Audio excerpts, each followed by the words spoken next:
están? Bienvenidas, bienvenidos a CNN Prime, una jornada llena de noticias, de informaciones, así que vamos de inmediato con los titulares. El presidente Gabriel Boric respondió en duros términos a su par de Nicaragua, Daniel Ortega, quien cuestionó a Carabineros y trató al propio jefe de Estado chileno de Pinochetito. Frente a esto, el mandatario chileno lo calificó de dictador y anunció una carta de protesta en su contra, medida que fue respaldada ampliamente en el Congreso. La tercera sala de la Corte Suprema, tal como adelantamos aquí en CNN Chile, ayer en CNN Prime, declaró la ilegalidad de 23 casas de apuestas en línea en respuesta a un recurso presentado por la Polla Chilena de Beneficencia. Con esto se ordenó al proveedor de Internet Mundo Pacífico bloquear los sitios web de las compañías de apuestas deportivas. Las empresas emitieron un comunicado cuestionando la decisión del máximo tribunal, calificándolo de errático. A un día de la inauguración de las fiestas patrias y de las fondas, además, hoy se instaló la comisaría temporal que operará en el Parque O'Higgins en un plan que incluye el despliegue de más de 10.000 efectivos durante las celebraciones. Además, el gobierno lanzó la campaña No Más Muertes en el Tránsito, protagonizada por Guido Becchiola, quien recrea el recordado spot de 1992 que busca concientizar sobre la conducción imprudente y el consumo de alcohol. Y en el exterior, el líder norcoreano Kim Jong-un se reunió con el presidente Vladimir Putin en Rusia, ofreciéndole su absoluto respaldo en la guerra contra Ucrania. Aunque se desconocen los temas que trataron en el encuentro, se cree que podría haber negociaciones que involucren acuerdos militares, además de intercambio de armamento y tecnología bélica. Todo esto y muchísimo más, porque aquí comienza CNN Prime.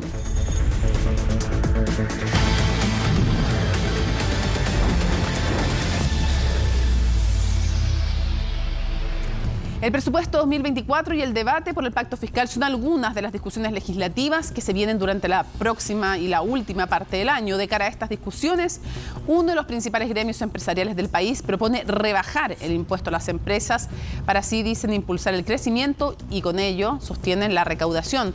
Orlando Silva nos cuenta los detalles de esta propuesta. Nos acercamos rápidamente a la última parte del año y el debate legislativo en materia económica será protagonista. A fin de mes, el gobierno debe presentar el proyecto de presupuesto 2024 y paralelamente se comenzarán a debatir los primeros proyectos que darán forma al pacto fiscal. En ambos casos, un punto a considerar serán las proyecciones de crecimiento del país, donde se espera que los próximos 4 años la economía chilena se expanda a un promedio de 2,1%. Chile es un país que tiene hoy una carga tributaria muy alta, que tiene proyecciones de crecimiento muy bajas. Seguir hablando de alzas tributarias, cuando en los últimos 10 años hemos tenido ya 5 reformas, creo que no es lo más apropiado si estamos pensando en que esta economía despegue. Si uno realmente está pensando en inyectarle dinamismo a la economía, uno debería estar pensando en bajar los impuestos. La propuesta de pacto fiscal ya contempla una rebaja de 2 puntos a los actuales impuestos corporativos de 27%. Esto con la condición de que dichos recursos se destinen a áreas de investigación y desarrollo. Desde el gremio empresarial, sin embargo, ponen en duda la efectividad de esta medida. Lo que ha planteado el Ministerio de Hacienda es bajar de 27 a 25. ¿Cuándo se puede acreditar que se ha gastado en investigación y desarrollo? Yo quiero decirle, eso es teóricamente una buena idea, pero simplemente beneficia a los más grandes que puedan acreditarlo. Creo que sería mucho mejor dejarlos a todos en 25. El impuesto corporativo en nuestro país ha aumentado en forma constante en las últimas décadas, de la mano también de tasas de crecimiento importantes. Por eso, algunos coinciden en que, dado el contexto económico actual, hoy existe espacio para un recorte en este ámbito que permita de esa manera apalancar el crecimiento. Efectivamente puede tener un efecto positivo en la inversión. Chile, ha tenido un aumento muy significativo en su tasa de impuesto corporativo en los últimos 30 años, pasando de niveles muy bajos de 10% a niveles de 27%. Y por lo tanto hay espacio para reducir la tasa de impuesto corporativo sin excepciones, siempre y cuando se resguarde los efectos en recaudación que eso tiene, porque también hay que, en mi opinión, resguardar los equilibrios fiscales y creo que es importante ver cómo se compensa esa menor recaudación con otras medidas. Pero en medio de un debate que se ha tensado cada vez más a nivel político, sumado a que la narrativa oficialista siempre ha ido en el sentido contrario, no se ve simple que una medida de esta índole pueda prosperar. Estoy completamente de acuerdo con la vicepresidenta de la CPC, porque la verdad es que el crecimiento es que él da el desarrollo de los países. Cada punto de crecimiento son 800 millones de dólares que entran a las arcas fiscales. Si el país hubiera crecido 3,8% los últimos 10 años, tendríamos un 4% de recaudación del PIB y tendríamos la reforma tributaria que quería hacer el gobierno. Es decir, de que al bajar los impuestos ellos van a poder hacer más eficientes sus negocios y con eso producir más, y ese más es el que va a poder recaudar más. La verdad es que eso es impredecible, no hay evidencia clara de que eso va a suceder. Todo el esfuerzo que estamos haciendo es bajar todas las barreras, por ejemplo, que hay a la inversión, pero junto a bajar esas barreras para que se pueda invertir en el país, yo creo que las grandes empresas del país pueden hacer un esfuerzo adicional en la línea de entregar mayor justicia social. Sin embargo, desde el sector privado insisten en que hay espacio de acuerdo en este ámbito para lograr ambos objetivos, impulsar la actividad y mejorar la recaudación. Necesitamos que la economía aumente su capacidad de crecimiento de largo plazo, porque es una fuente sostenible de creación de ingresos fiscales. Y creo que eso, digamos, el gobierno ya lo ha incorporado, ¿verdad?, en su planificación, y va en la dirección correcta. Hay que gastar mejor, hay que permitir que la economía crezca más y ser más eficiente en la recaudación de ingresos fiscales. Creo que se puede generar una base de consenso técnico-político para avanzar en esa dirección, y yo también sería partidario de hacerlo sin excepciones, sino que directamente bajar esa tasa de impuestos, resguardando, digamos, el equilibrio fiscal que se requiere. Actualmente, la tasa corporativa en Chile es cerca de 4 puntos mayor que el promedio de los países de la OCDE. A esto se suma que nuestro país se encuentra junto a México y Colombia entre los únicos miembros del bloque en los que este tributo representa más del 20% de la recaudación. Los expresidentes Eduardo Frei, Sebastián Piñera y Michelle Bachelet llamaron al Consejo Constitucional a llegar a acuerdos y a ceder en las posturas para que el proceso logre ser ratificado por la ciudadanía en diciembre. Sin embargo, la exmandataria también confirmó sentir temor respecto a algunas enmiendas ingresadas y aseguró que es capaz de salir a marchar en caso de retrocesos. Los detalles en el informe de Macarena Román. Les pedimos a los convencionales que trabajen, que no desperdicien esta nueva oportunidad de darnos una buena y nueva constitución, y sin duda creo que en esto no tenemos derecho a fallar. Yo soy una rehén de la esperanza. Creo que como país podemos estar a la altura del desafío constitucional y democrático. No es inevitable volver a fracasar. Peticiones claras, sin rodeos ni eufemismos, realizadas por 3 exmandatarios. Opiniones que apuntan al Consejo Constitucional, porque Frei, Piñera y Bachelet esperan que este proceso no repita la experiencia del anterior. Hay varios síntomas que sugieren que podemos fallar en darle una nueva y buena constitución al país. Y por eso la expresidenta Michelle Bachelet fue clara en sus convicciones y no escatimó en entregar su opinión. Espero que podamos tener una nueva constitución que nos enorgullezca como chilenos y chilenas, que nos represente y que nos permita seguir avanzando hacia un país más digno y más justo para todas y todos. Porque de lo contrario, yo voy a estar marchando ahí por los derechos de todos y todas y de las mujeres. Palabras que fueron cuestionadas por el Partido Republicano, que tiene mayoría en el Consejo con 22 de los 50 integrantes. Yo la noté un poco pesimista, la expresidenta Bachelet. Creo que es importante que revisen, no solo ella, sino que todas las personas que hoy día están con una nube negra pensando en que esto no va a resultar, que efectivamente vean el texto que se aprobó el sábado a la madrugada. Porque en el oficialismo consideran que la oposición y mayoritariamente el Partido Republicano tendría la intención de modificar en gran medida el documento presentado por la comisión experta. Que el texto propuesto por los expertos es un punto de inicio, pero no puede ser un punto de final. Por algo había una etapa que involucraba la participación de representantes de la ciudadanía, y ese es el trabajo que estamos haciendo. Y también que más del 80% del texto de los expertos, que tanto se alaba en este encuentro, se mantiene intacto. Hay solo un 20%, si lo logramos separar así, que está siendo modificado. Claro que no todos en la oposición tienen la misma mirada, y es que cada vez son más los que creen que el Partido Republicano no se mueve de las convicciones con las que llegaron al Consejo, algo que asumen dificulta llegar a acuerdos con el partido de José Antonio Kast. Ellos han han sido un poco más rígidos en las negociaciones en términos de plantear algunos bordes intransables que reflejan su postura política. Pero el encargo aquí es ir más allá de eso. Acuerdos que deberían llegar antes del viernes, cuando comiencen las votaciones de las enmiendas en el Pleno, que en primera instancia estaba pactado para el jueves.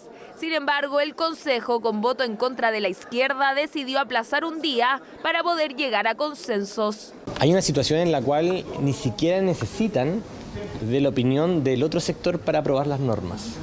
Y creo que en ello hay una responsabilidad clave en generar un clima de diálogo que lamentablemente no hemos visto. En ese sentido nos preocupa, por ejemplo, la constitucionalización de las AFP, de las ISAPRES, el tema de las contribuciones que beneficia, que es regresivo, que beneficia a los más ricos. Pero en materia de pensiones, al parecer no hay mucho que hacer, porque habría acuerdo transversal en la oposición. El propio expresidente Sebastián Piñera hizo un guiño a la enmienda aprobada para garantizar propiedad y libertad de elección de los fondos previsionales. Yo creo que esta libertad es una garantía para las personas que van a tener libertad de elegir y por tanto no van a caer presos o dominados por un monopolio estatal o privado en temas tan importantes para las familias como la educación de sus hijos, la salud de sus familias o las pensiones, ¿cierto?, de sus adultos mayores. La palabra final la tendrá la ciudadanía el próximo 17 de diciembre y podría ser la última oportunidad.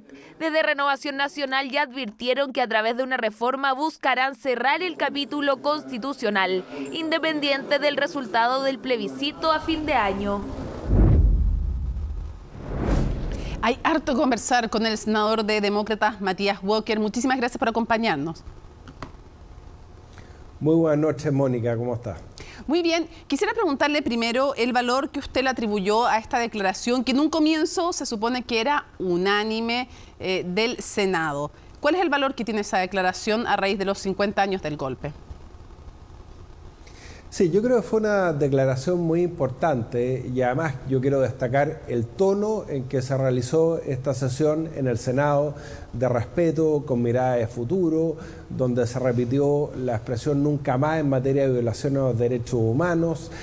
Fue una declaración de la mesa del Senado que contó de alguna manera con el beneplácito, la aquiescencia de todos los comités del Senado, sin perjuicio que el comité del Partido Comunista había sido claro en señalar que no es una declaración que ellos iban a firmar, pero que sí adherían a su contenido, en tanto iba a ser expresado por la mesa del Senado. Y eso me parece como signo de unidad muy importante. Senador, es que luego el Partido Comunista ha dicho, y el senador Núñez, por ejemplo, ha dicho que no es una declaración que represente el sentir del Partido Comunista. Entonces, al final, ¿qué era lo que, porque les representaba o no? Y está bien, puede que no represente a lo mejor al Partido Comunista, pero ¿qué dijeron los integrantes y quién estaba? Estaba la diputada, la senadora Pascual, a nombre del partido. ¿Usted estuvo ahí? ¿Qué escuchó de ella? Bueno, ¿estaban o no estaban con la declaración? Como senadores al menos.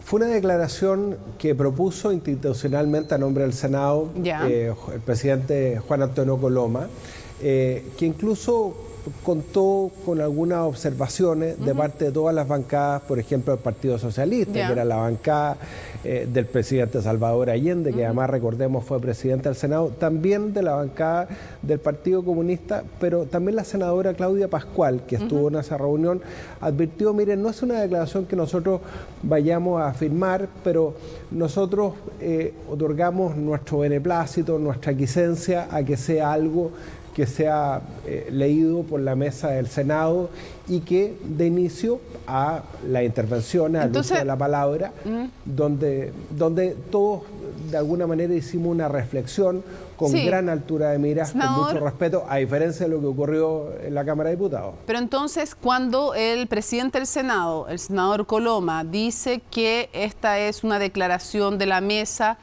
con el respaldo de las bancadas, ¿estaba en lo correcto o no? Él habló de la adhesión de las bancadas. Por eso, una adhesión al contenido, pero no fue algo firmado por todas las bancadas. Para ser muy ¿Qué pasó después con el Partido Comunista? ¿Usted cree que después, honestamente, así para que hablemos directamente, qué cree que pasó después con el Partido Comunista entonces?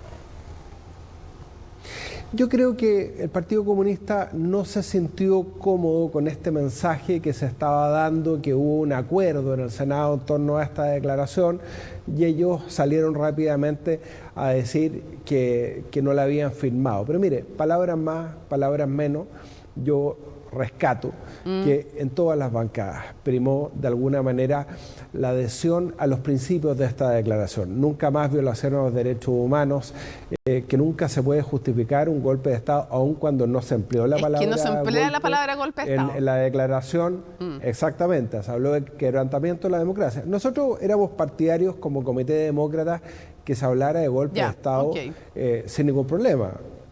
Ya, quiero ir al acto de los 50 años del 11 de septiembre porque usted estuvo presente, estuvo con la diputada también Joana Pérez, y quiero saber si es que esto al interior de Demócratas efectivamente generó cierta polémica. ¿Qué le dijeron a usted? ¿Había reticencia de que se hiciera presente en ese acto? ¿Cómo fue recibido? Y si usted en el fondo ratifica y no se arrepiente de haber estado ahí, ¿qué mensaje quiso dar? Sí, fue muy importante y fue muy bien acompañado por la diputada Joana Pérez de Demócratas. Este era un acto de Estado. Había que dejar de lado las diferencias políticas, reivindicar el valor de la democracia, de los derechos humanos. Lo dijo bien además el presidente Boric. En todo lugar, en toda circunstancia, independientemente del color político del régimen que viola los derechos humanos, y eso es válido además para Nicaragua, para Cuba, para Venezuela. Y lo que hizo el Partido Demócrata institucionalmente es adherir a la declaración de los expresidentes y la presidenta de nuestro partido, la senadora Rincón, se lo manifestó personalmente al presidente Gabriel Boric. Hubo legítimas diferencias respecto a asistir o no asistir. A mí me nació en el fondo del alma, del corazón, estar ahí con los familiares de las víctimas. Ya, pero había distintas posturas en Demócrata. La agrupación de familiares, ilegítimamente porque honrando el nombre de nuestro partido se practica la democracia interna, pero yo con la diputada Joana Pérez decidimos asistir porque, insisto, independientemente de los desaciertos en las declaraciones que pudo haber tenido el propio gobierno en las semanas previas, estábamos por algo superior, que es unirnos en torno al valor del nunca más en materia de violación a los derechos humanos. ¿Y qué le parece que Chile Vamos no haya estado y qué oportunidad cree que se perdieron? Algunos dicen que perdieron la oportunidad de, al no firmar la declaración y no asistir al acto, que de alguna manera perdieron la oportunidad de separarse definitivamente del legado de la dictadura. ¿Usted qué cree? ¿Fue un error que ellos no asistieran y que no firmaran? Sí. ¿Y qué oportunidad se perdieron, a su juicio? Sí, efectivamente, perdieron una muy buena oportunidad. Yo creo que el propio presidente Piñera marcó el ejemplo firmando esta declaración. El presidente Piñera mostró altura de estadista, de entender que a pesar de todas las diferencias que puede tener con el presidente Boric, y lo mismo hizo el presidente Frey y la presidenta Bachelet, ¿cómo no vamos a ser capaces de declarar que nunca más violaciones a los derechos humanos, nunca más quebrantamiento de la democracia? Me consta que el gobierno además le ofreció a Chile Vamos hacer la firma en un acto aparte en el Congreso un día antes, el 10 de septiembre, para que nadie se viera expuesto a pifias. Yo quiero además aprovechar de contestar su pregunta. Fuimos muy bien recibidos con la diputada Joana Pérez. Yo me fui caminando y me volví caminando. Me fui caminando por calle Morandé y me volví caminando por calle Teatino, y en general había mucho reconocimiento al hecho que estuviéramos presentes en un acto de Estado para reivindicar el valor de los derechos humanos. Y cuando usted dice que se perdió una oportunidad, Chile Vamos, ¿una oportunidad de qué? Una oportunidad del nunca más, de reafirmarlo, con la convicción que demostró el presidente Piñera, también en los 40 años, de hablar de los cómplices pasivos. Yo creo que hemos tenido un retroceso respecto de las manifestaciones, de los gestos de la centro-derecha. Me llamó mucho la atención que no siguieran el liderazgo del presidente Piñera en esto.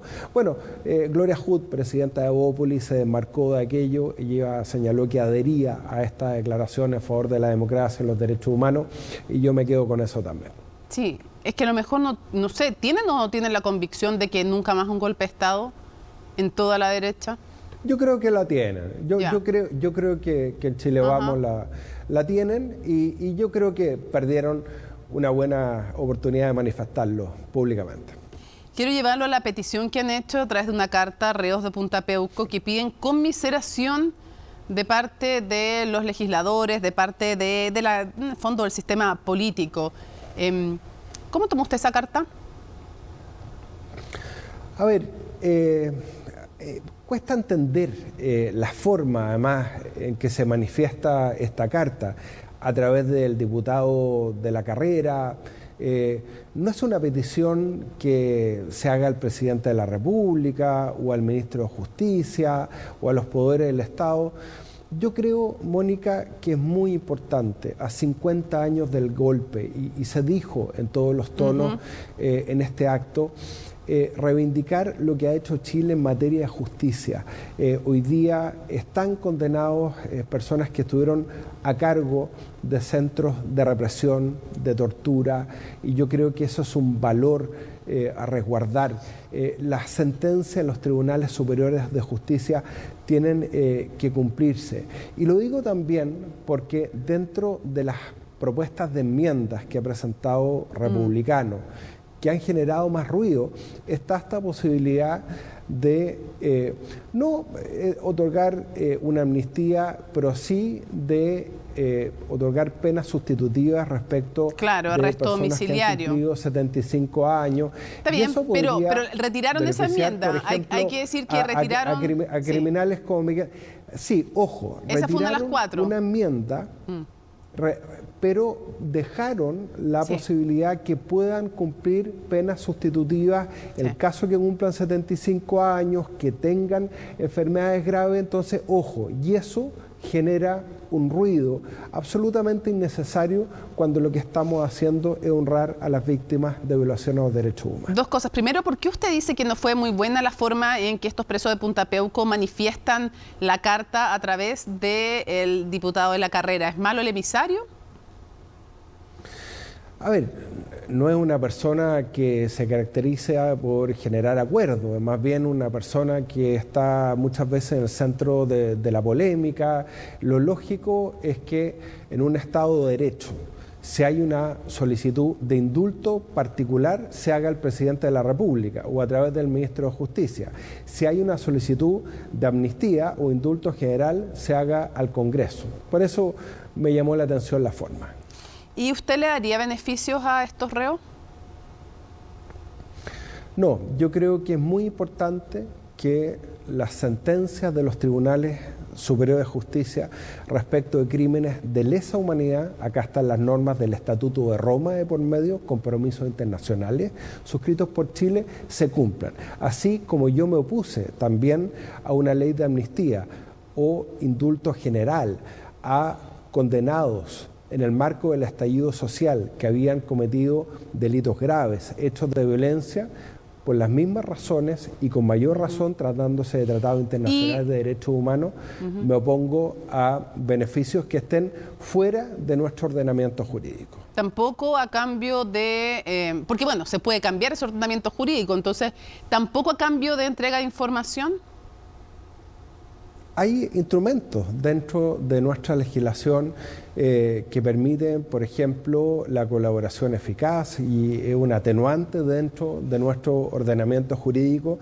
Yo quiero valorar el plan de búsqueda que está liderando el ministro Luis Cordero Vega, pero eso no puede ser ajeno a la justicia, que yo creo que es algo fundamental como valor que, insisto, hemos reivindicado a 50 años del golpe. Quiero llevar al otro tema antes que se nos acabe el tiempo, el proceso constituyente. Usted estuvo hoy día en ICARE, donde los expresidentes, 3 de ellos, piden que se hagan todos los esfuerzos por llegar a acuerdos.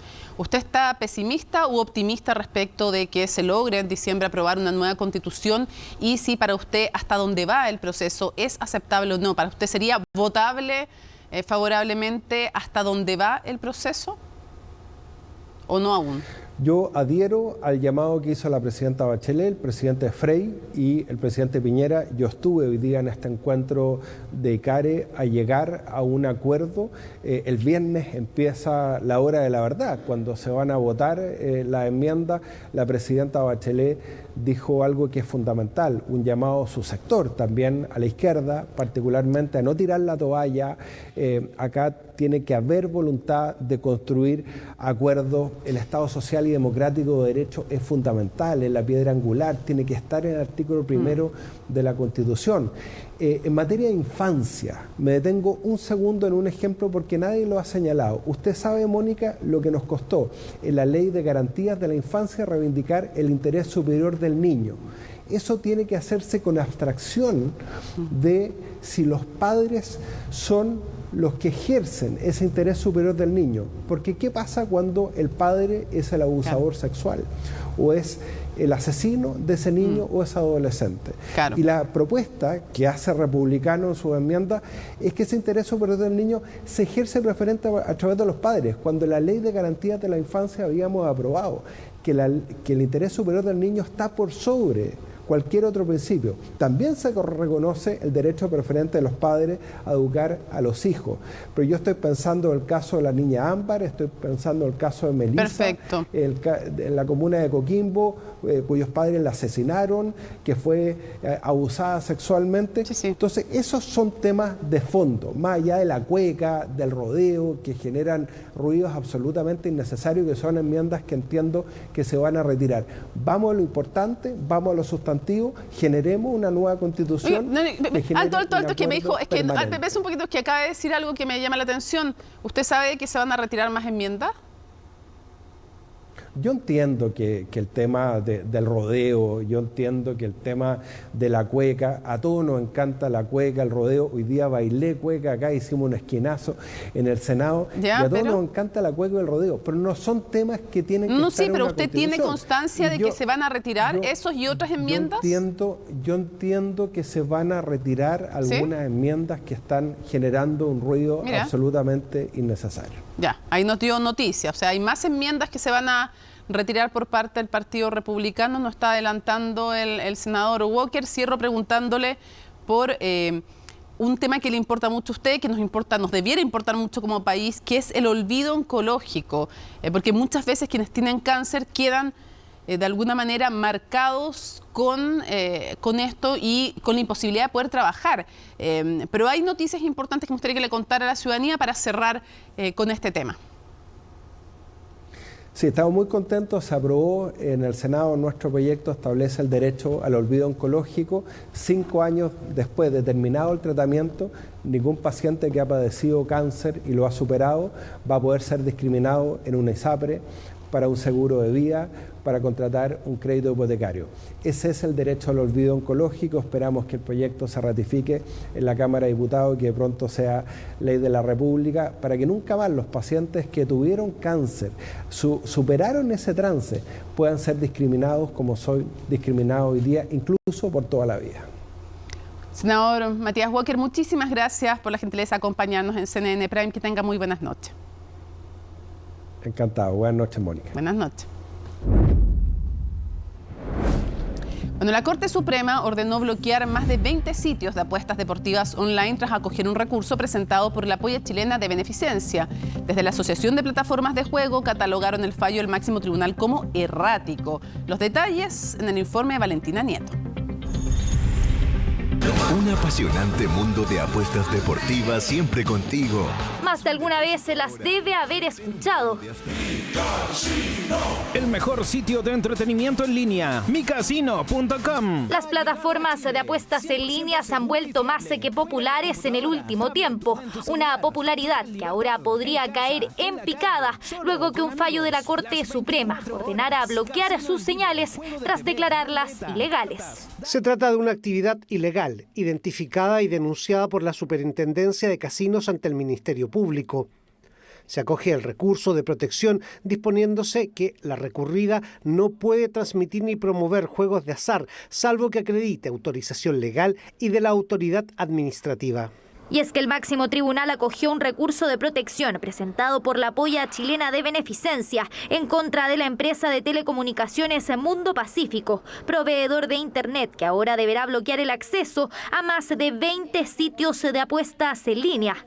Ellos también reconocen que esta es una actividad ilegal, pero que están tensionados por lo que denominan el principio de neutralidad en la red y que les ha impedido, según ellos, descolgar a estos servicios de manera anticipada. Hoy día tienen un fallo que les es obligatorio. Para la Polla Chilena de Beneficencia, las pérdidas por estos sitios online no han sido pocas, con un retroceso entre 2019 y 2023 de un 56% en las ganancias. Desde las plataformas de apuestas, en tanto, catalogaron de errático el fallo de la Suprema. No compartimos ninguno de los argumentos que ha utilizado la tercera sala para este último fallo y estimamos que esta controversia debe ser resuelta en el Congreso y no en los tribunales de justicia. Las plataformas de apuesta en línea no fuimos parte ni escuchados en este proceso y no tuvimos oportunidad de exponer nuestros argumentos. Según señaló la tercera sala del máximo tribunal, este tipo de casas de apuestas son derechamente ilegales, ya que no cuentan con autorización en la actual legislación. Es por esto que tanto quienes participan de ellas como los que posibilitan su funcionamiento pueden ser sancionados penalmente. Cabe destacar que en su resolución la Corte Suprema hace referencia a las diversas denuncias presentadas por la Superintendencia del Ministerio Público, recordando que el funcionamiento de dichas plataformas opera sin pagar impuestos, sin transparencia en la generación de los resultados. Plataformas que hoy complican al fútbol chileno, ya que son varios los clubes deportivos que están patrocinados por estos sitios, incluyendo la propia ANFP, que mantiene un contrato de $8.000 millones con la empresa Betson por el campeonato nacional. No debería financiarse con dinero ilícito. Si estamos asumiendo que el juego en Chile es una actividad ilícita, financiarse con eso es como financiarse con dinero proveniente de los carteles de droga. Contrato que el Ministerio de Justicia ordenó los primeros días de septiembre, que este debe terminar el 30 de este mes. Una exigencia por la que desde la ANFP anunciaron un recurso de protección. Yo supongo que la ANFP tendrá dentro de su evaluación de litigio el fallo del día de ayer. Es una decisión que le corresponde a ellos. En lo que le corresponde al Ejecutivo es que, dado ese anuncio, los antecedentes pasarán a manos del Consejo de Defensa del Estado para que realice la defensa judicial respectiva. ¿Qué pasará ahora con las casas de apuestas tras el fallo de la Suprema? En la ANFP parecen abrirse a encontrar nuevos auspiciadores. En tanto, en el Ministerio del Deporte, el debate parece aún abierto y será el Congreso el que podría definir el futuro con el proyecto de ley que busca regular este tipo de plataformas. Yo diría que aquí hay que esperar cómo evoluciona todo este proceso. Entendemos que lógicamente va a ser materia de discusión, así se está tramitando actualmente un proyecto de ley y eso es lo que hay que ver cómo va evolucionando. Acá va a ser clave el liderazgo que tenga el Ministerio de Hacienda para poder coordinar con otros organismos del Estado, para poder tener una ley efectiva y ágil, moderna. Plataformas de apuestas que ven un camino difícil por delante, porque además en la Polla Chilena de Beneficencia estudian presentar una demanda civil para que todas las empresas de este tipo puedan ser bloqueadas. Y esta ha sido una de las polémicas de la jornada, pero no al interior del país, en donde ha habido una sola postura, ¿no? Sino que con otra nación, porque el presidente Gabriel Boric se refirió a los dichos del mandatario nicaragüense Daniel Ortega, quien criticó duramente a Carabineros y luego al jefe de Estado chileno. Francisca Cárdenas nos cuenta más sobre las reacciones que ha habido en todo el arco político con esta polémica. Francisca, ¿cómo estás? Buenas noches. ¿Qué tal, Mónica? ¿Cómo estás? Muy buenas noches. Y una polémica diplomática que fue escalando hora tras hora, cada vez con declaraciones distintas, emplazamientos por parte del presidente de Nicaragua, Daniel Ortega, con respecto a lo que él se refirió primero. Vamos de manera cronológica. Primero, él se refiere a Carabineros de Chile como asesinos, los califica de asesinos que fueron formados en el asesinato y que fueron formados para asesinar. Esto genera distintas reacciones en el mundo político y también por parte del presidente presidente Gabriel Boric. Pero antes de que el presidente Boric se refiriera a los dichos de Ortega, la Cancillería y el ministro Alberto Van Claveren emiten una nota diplomática de protesta, se la entregan al encargado de negocios de Nicaragua, quien la recibe para que la lleve a Managua, la capital de Nicaragua. Es así como después Ortega vuelve a generar polémica con distintas declaraciones, calificando al presidente Boric como una versión más pequeña de Augusto Pinochet. Escuchemos lo que dijeron ambos mandatarios. Reprimidos por los carabineros en las calles de Santiago y otras ciudades que perdieron la vista. Esos son crímenes que no puedes tapar, Boris, no puedes taparlo, Boris. Vos sos un pinochetito, Boris. Vos sos un pinochetito. Dictador Ortega insultó a la institución de Carabineros de Chile. Quiero que sepan a los carabineros que instruí inmediatamente a nuestro ministro de Relaciones Exteriores, Alberto Van Claveren, que presentara una nota de protesta diplomática, como corresponde en estas instancias, porque la reputación de nuestras instituciones se defiende nacional e internacionalmente. Claro, esto generó curiosamente unidad, transversalidad en el mundo político, Mónica, porque desde distintos sectores políticos, desde la oposición, desde el oficialismo, respaldaron a Carabineros, señalaron y obviamente condenaron las declaraciones de Daniel Ortega, señalando que es un régimen que finalmente se tienen que respetar las instituciones, ya sea nacional e internacionalmente. Eso por un lado en la oposición, y en el oficialismo además condenando finalmente las distintas declaraciones de Daniel Ortega. Hay que decir que de todas maneras el tema de esta nota de protesta diplomática se discutió también en la Cámara de Diputadas y Diputados, y fue la única diputada que se abstuvo, digamos, de impulsar una nota de protesta fue la diputada del Partido Comunista, Carmen Hertz. Pero lo demás, había transversalidad en cuanto a este tema y también en condenar los dichos de Ortega. Escuchemos también parte de lo que dijeron en el mundo político. No tengo ninguna duda que el general director de Carabineros, don Ricardo Yáñez, también lo tiene absolutamente presente para representar este malestar. Daniel Ortega es un dictador y hay personas, y lo más grave de todo esto, que en la izquierda chilena, en la extrema izquierda chilena, lo siguen y valoran y avalan las situaciones que ocurren en ese país. Es una ofensa gratuita. Carabineros de Chile representa una fuerza de 60.000 hombres y mujeres que le prestan servicio a la patria, que dan su vida si es necesario mantener el orden público, y que un dictador como Daniel Ortega finalmente soslaye y finalmente pisotee el prestigio que hoy día tiene Carabineros de Chile, nos parece una falta de respeto. Bueno, de alguna manera también Daniel Ortega le trata de enrostrar al presidente Gabriel Boric, recordarle de sus declaraciones cuando en ese entonces era diputado, y criticaba también que hubo varias críticas también a Carabineros durante el estallido social. Es parte también de lo que menciona, se refiere también al expresidente Salvador Allende, y todo esto obviamente en el marco de la conmemoración de los 50 años del golpe de Estado. Escuchemos también parte de las otras reacciones en el oficialismo con respecto a los dichos de Daniel Ortega. Esto no es gratuito, insultar las instituciones de un Estado democrático.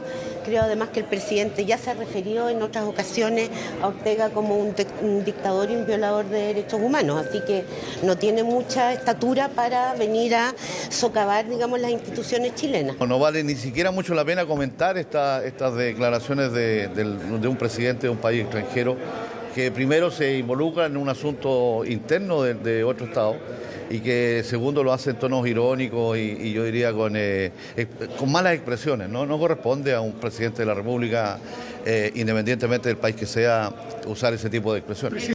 Bueno, hay que decir también que estos emplazamientos y el tono de estas declaraciones ya vienen hace bastante tiempo. El presidente Boric en otras ocasiones ha condenado el régimen también de Daniel Ortega. Se abrió además el gobierno de Chile a recibir a más de 300 nicaragüenses por la situación que estaban viviendo con el régimen de Daniel Ortega. Reciben, además, se abrió el presidente Boric también a que recibieran la nacionalidad chilena, residencia también en nuestro país. Así que bueno, es parte entonces de la tónica de esta polémica diplomática. Vamos a ver si es que va a seguir escalando o si va a haber una señal de más calma, digamos, algo que algunos dicen que se ve bastante difícil desde Daniel Ortega. Así que muy atentos a eso.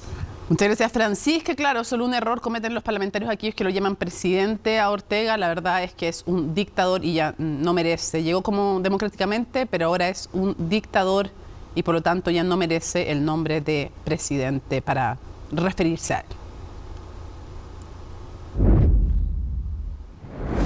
Vamos a revisar nuestro sitio web, cnnchile.com, con una información súper preocupante, pero ya está anunciado por parte de la ministra del Interior, Carolina Toá, un recurso de nulidad tras la resolución que se dio a conocer en el Juzgado de Garantía de Arica de revelar la identidad de los testigos reservados que están cooperando con la desarticulación del Tren de Aragua, que van a presentar entonces desde el Ejecutivo este recurso. Se ha anunciado.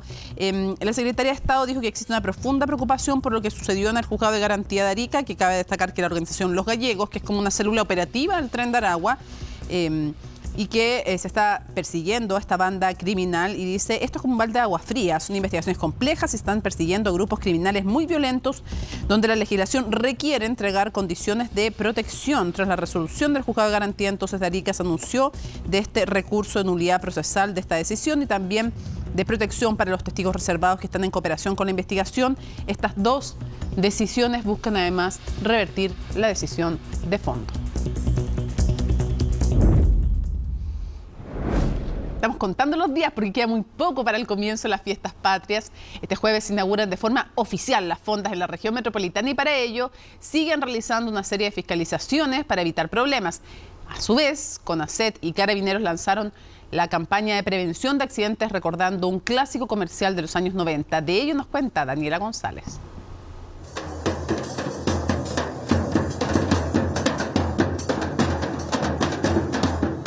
Ya comenzó la cuenta regresiva y se alistan los últimos detalles para la apertura de las fondas. El mismo presidente Boric acudió hasta las más famosas, las del Parque O'Higgins, para coordinar la seguridad de estos 4 días de celebraciones patrias. Estamos aquí en el Parque O'Higgins, en el centro de la comuna de Santiago, porque estamos inaugurando la comisaría temporal que ven acá, que funcionará en el parque con motivo de las fiestas, y en ellas, como dijo el general director, van a trabajar 290 funcionarios policiales que van a estar desplegados en el Parque O'Higgins y sus alrededores para que la celebración sea más tranquila y segura. Así que invitamos a la ciudadanía, a todos los que se queden en Santiago, a venir al Parque O'Higgins. Para eso es necesaria la seguridad en todos los aspectos. Este miércoles, a un día de la inauguración oficial, las autoridades inspeccionaron los escenarios y las instalaciones eléctricas para que todo funcione sin problemas. En Santiago va a tener más de 18 grandes fondas, siendo probablemente el Parque O'Higgins y el Parque Padre Hurtado Intercomunal de la Reina las más importantes, pero tenemos en muchas comunas, y el trabajo que estamos realizando en conjunto y coordinadamente las autoridades de la Superintendencia de Electricidad y Combustible, de la Seremi de Salud, de la Delegación y el Gobierno de Santiago, es precisamente fiscalizar para que sean unas fiestas seguras. Ya estamos en la recta final de preparativos para iniciar la celebración patria, poder celebrar nuestro país, a poder también celebrar el que nos volvimos a reunir. También tenemos a nuestro Seremi de Transporte fiscalizando tanto la salida de los buses como también el funcionamiento normal de Metro y la DTPM. Y hablando de transporte público, el horario del metro se extenderá en 18 estaciones de las líneas 2 y 3. Eso sí, principalmente pensando en la salida de las fondas. Además, se reforzará el control vial para reducir la cantidad de muertes que hubo el año pasado para estas fechas. Lamentablemente, en 2022 ocurrieron 200 siniestros viales con 40 víctimas fatales.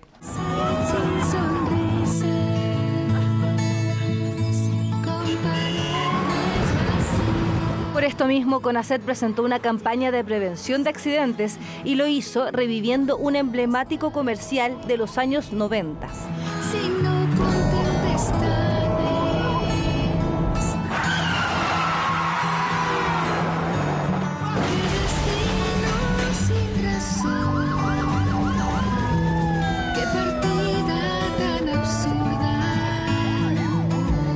Han pasado más de 30 años.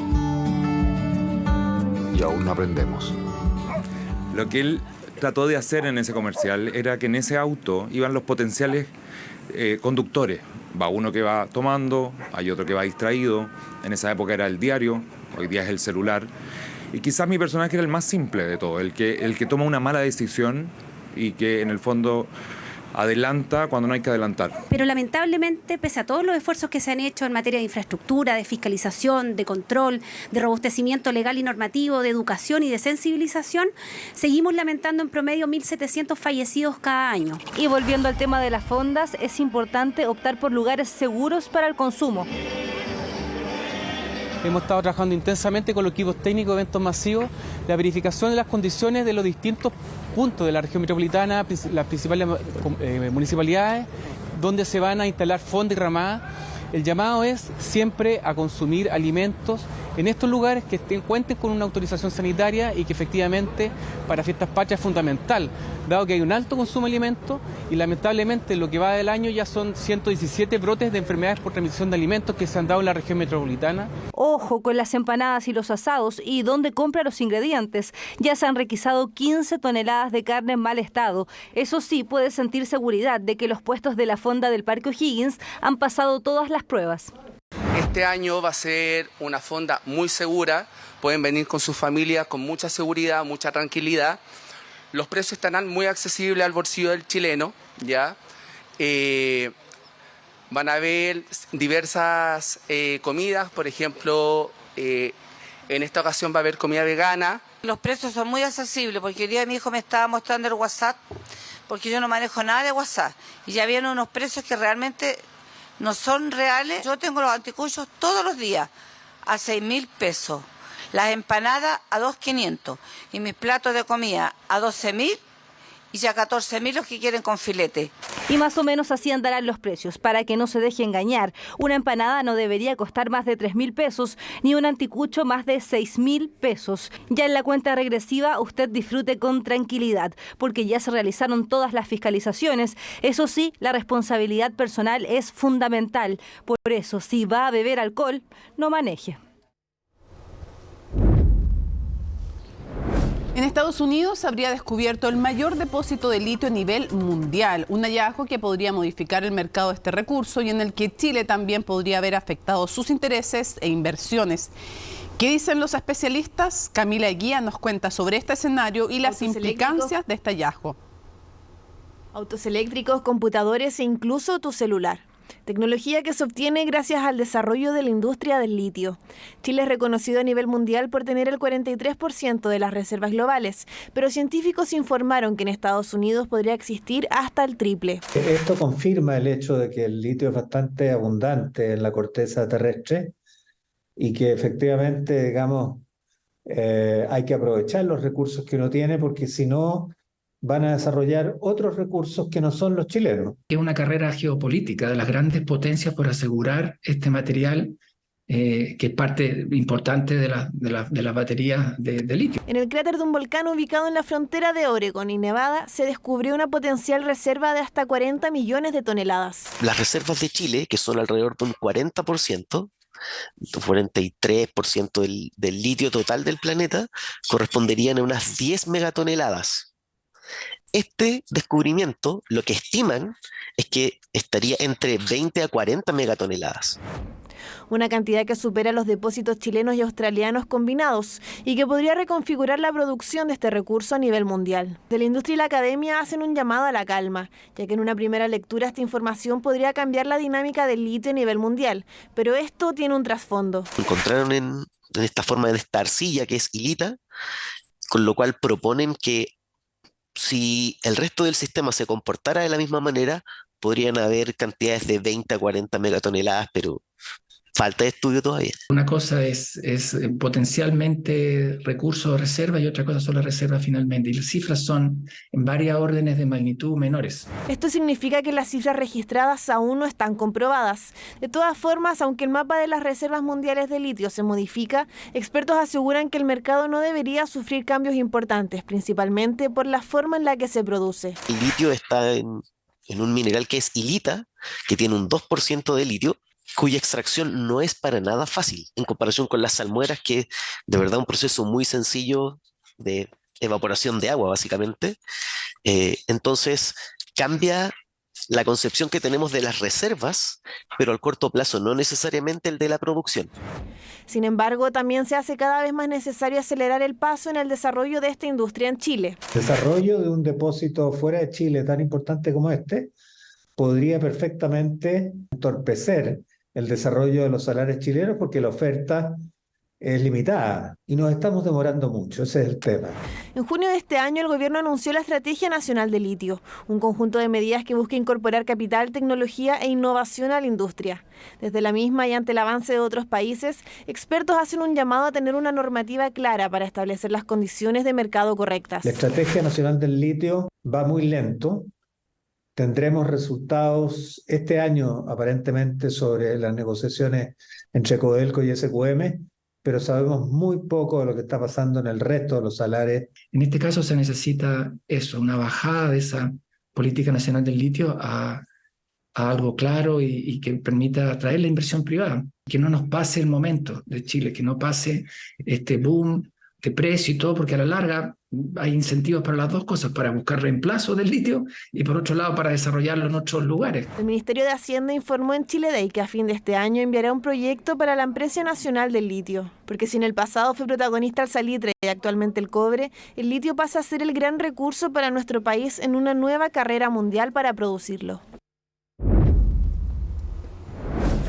Ya estamos con Jacinta Molina para revisar las informaciones internacionales. Sí. Comenzamos con una reunión, ¿o no? Absolutamente. Sí, ¿Cómo estás, Mónica? pues. Buenas noches. Lo conversamos, había muchísima especulación. Lo adelantaste, apenas se supo. Exactamente, cuando comenzaron los primeros reportes. Y hoy se concretó este encuentro cara a cara entre Vladimir Putin y Kim Jong-un, que viajó hasta Rusia en este tren blindado para reunirse con el mandatario ruso. Y, por cierto, hay acá un factor muy importante que diferencia este encuentro al que tuvieron hace 4 años atrás. ¿Cuál? La guerra en Ucrania. Ah, bueno, claro. Yo pensé que me ibas a decir algo de la ubicación. De no. Bueno, ya, es cierto, es lo más importante, sin duda alguna, toda la razón, Jacinta. Se concretó esto en la parte más oriental de Rusia. Mira, oye, perdona, ¿me perdonas la frivolidad, Jacinta? No, hablemos. Porque está de traje. Está con vestimenta occidental, no está ni con traje de guerra, ni está tampoco con la vestimenta como de cuello Mao que ocupa habitualmente Kim Jong-un. Está de occidental total. Terno, corbata, exactamente, para este encuentro. Y además llamó muchísimo la atención porque por primera vez se le escuchó hablar con los medios de comunicación, dio declaraciones. Ahí eso sí que fue impresionante, sí. Muy impresionante. Ahí fue, de hecho, el momento en que habla de una lucha sagrada, así la califica Kim Jong-un, lo que está realizando Rusia en Ucrania, refiriéndose, por cierto, también a un enfrentamiento con Occidente, y plantea la frase que es la que genera más especulación, que va a haber un apoyo de su país, de Corea del Norte, a lo que está realizando Rusia en Ucrania. La gran consulta es, ¿qué va a ser ese apoyo? Lo que se ha advertido por parte de Estados Unidos es que vaya a ser entrega de armamento, de municiones, y algo sugirió Vladimir Putin el día de hoy en medio de esta reunión con Kim Jong-un. Claro, bueno, no hay desayuno gratis en todo caso, dicen por ahí, así que algo a cambio le estarán dando también, porque además tal vez incluso más que tal vez la tecnología bélica puede ser un buen aporte digo, dentro de lo que piensan es un dictador y otro, pero la señal política de tratar de no estar aislado también es relevante para Putin. Es que eso es lo otro, porque estamos hablando de dos países, primero Corea del Norte, que tiene sanciones internacionales varias por su plan armamentístico, y recientemente Rusia también aislado en el contexto internacional por la guerra en Ucrania. Bueno, los objetivos, ¿por qué se da este encuentro? ¿Qué pretenden ambos líderes? Gabriel Palma lo cuenta en el siguiente informe.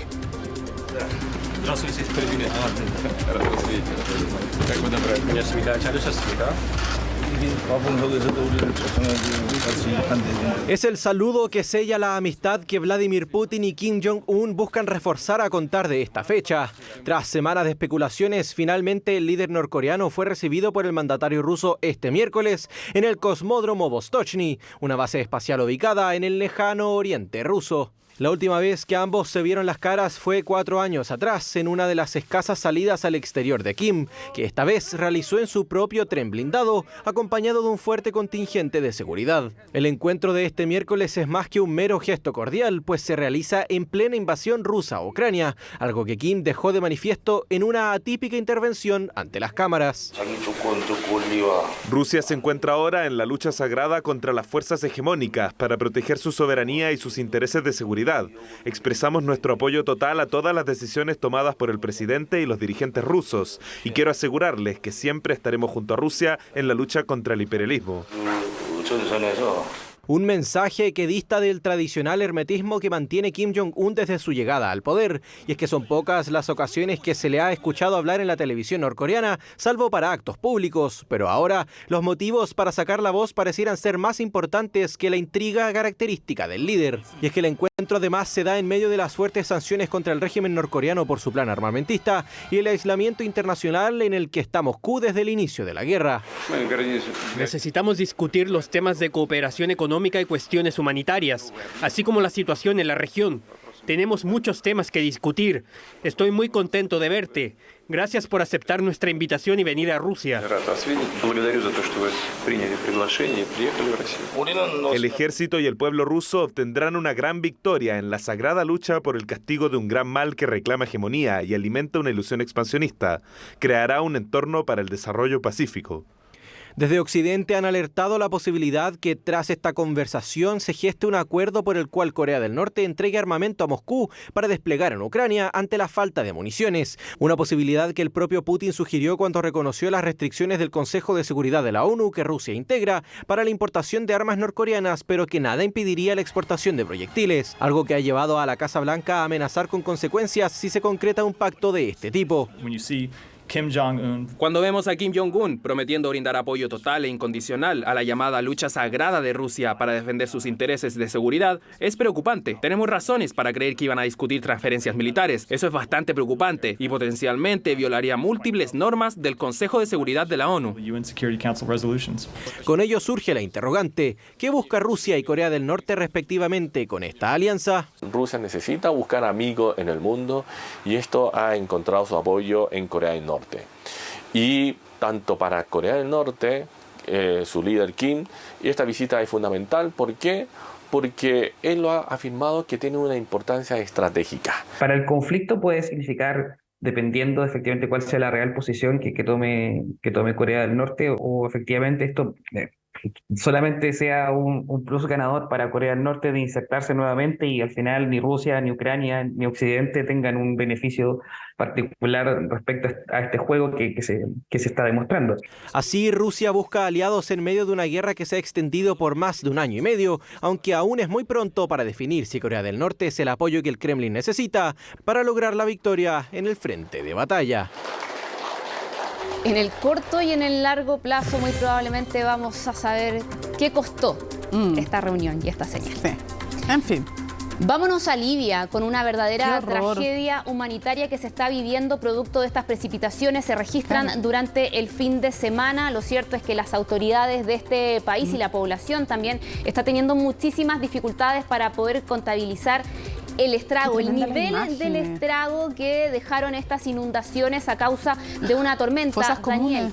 Y con las proyecciones que están adelantando también las autoridades y algunos organismos locales, porque la cifra de muertos que han informado las autoridades supera ya los 6.000, pero hacen también una advertencia muy preocupante que el número total podría ascender a tal nivel de superar los 20.000. Son miles las personas que todavía siguen desaparecidas, más de 10.000. Hay también otras tantas miles que quedaron completamente desplazadas y está la advertencia de las dificultades de lo que ha costado acá poder cuantificar el estrago y sobre todo el total de muertes a causa de estas inundaciones producto de este ciclón, Daniel, que afectó esta zona en el fin de semana. Y con la preocupación también de lo que queda. Claro, pero muchos se preguntan, pero a ver, ¿por qué si Daniel estuvo en Grecia dejó estragos? No es que fue inocuo, pero es que en Libia se transformó en huracán. Exactamente. Y por lo tanto tuvo otro nivel de peligrosidad y de afectación. O sea, no fue el mismo Daniel en Grecia que en Libia, o sea, completamente distinto. Exactamente, y luego del paso por Libia se reportaba que iba a ir perdiendo fuerza, pero acá hay otro factor además, la vulnerabilidad que tiene esta nación, sumida desde la caída de Gaddafi en una inestabilidad política, a tal punto que son dos los gobiernos que existen, completamente rivales, enfrentados entre sí, y uno de los representantes de uno de esos gobiernos decía el día de hoy que no da abasto Libia para poder enfrentar esta situación en estas condiciones y ha solicitado ayuda internacional. Así que además del estrago que causa este fenómeno natural, se da también la complejidad que deja la administración, la forma en la cual se está gobernando dividida esta nación y también la situación, bueno, sociopolítica, por cierto, y también económica que enfrenta este país. Claro, y además esta ciudad que es la que más hemos visto imágenes, que es Derna,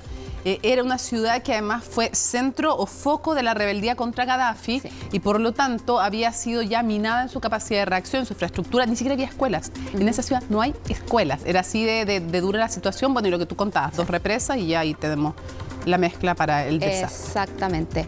Donde también se está viviendo una situación compleja, sobre todo económica, y que va a tener impacto en lo político, es Argentina, donde la inflación sigue avanzando sin control, a tal punto que la última de agosto alcanzó un récord, esto en 3 décadas, porque es la mayor a nivel mensual en los últimos 30 años en este país, un 12,4%. Interanual ya se sitúa en 124%. Además, es primera vez desde 2002 que supera los 2 dígitos.